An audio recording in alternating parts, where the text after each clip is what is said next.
let's talk about how to get better in front of the camera. These are not like super technical tips, but they're very simple and they go a long way, and sometimes they override the very technical hacks and tricks that you can do to get better in camera. You save so much time, you gain back composure, and this is what worked for me personally, and for my clients. Whenever they get in front of the camera and they get nervous, or they forget their lines, or they forget everything for that matter, you're not alone. We all go through this, and these are just some keep in mind. I call them the core 3. I remember that I used to struggle with a few things when it came to being in front of the camera. Number 1, I'll turn on the camera and then I would not know what to talk about. I'll end up with like really big files and have to sort through like those snippets, those nuggets, but probably 70% of the whole video recorded was no good. That will lead me to waste a lot of time in the editing room.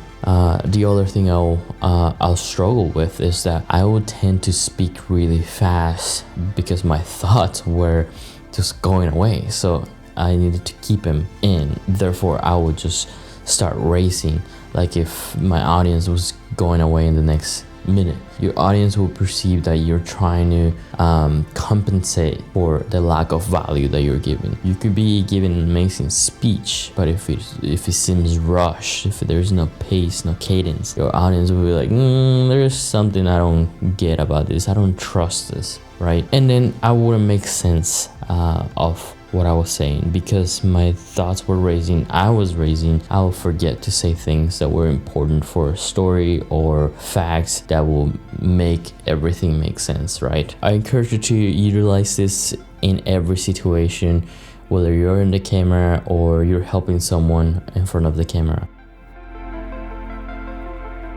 Number 1 is preparation. I can't stress this enough, and there's such thing as over preparation too, where you're trying to cram everything in your head. But what I mean with preparation is read, write, and simplify. Read the research that you have gathered so far. Write your conclusions, what you understand about it. Simplify it in a way that a 7th grader can understand it. That's the art of communication, is making complex things simple that everybody can understand.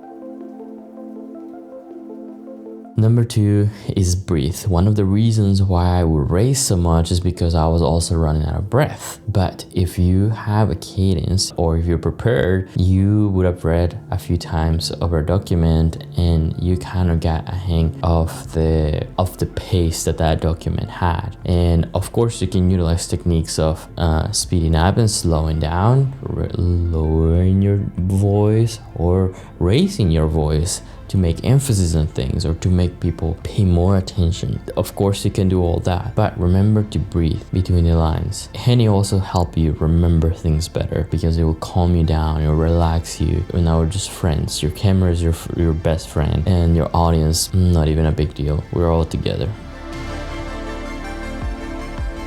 Number 3, and this is a very important one, smile. Also, it is okay to pause. What I mean by smile is often a smile has a lot of power in our brain and also on how your audience perceives you. It speaks of confidence and it speaks of comfortability. But for you, it relaxes you and it makes your speech come so much more friendly. You know, whenever you're trying to convey a message, you don't want to have your audience think of you as, I don't trust this person. No, you want to be trustworthy, you want to be friendly.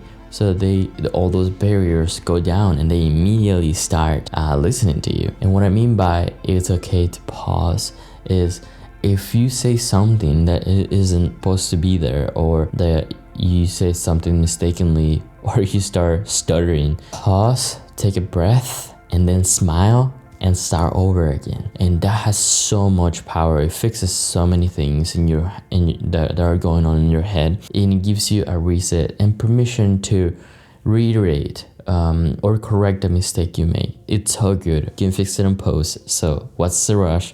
Everything will be alright. Thank you so much for watching this video. Please subscribe to the channel. We talk about brain, we talk about storytelling, and this is geared towards creators, brand owners, business owners, and anybody that like to create an impact using social media and content marketing. I hope this brought some value to you, and I'll see you in the next video.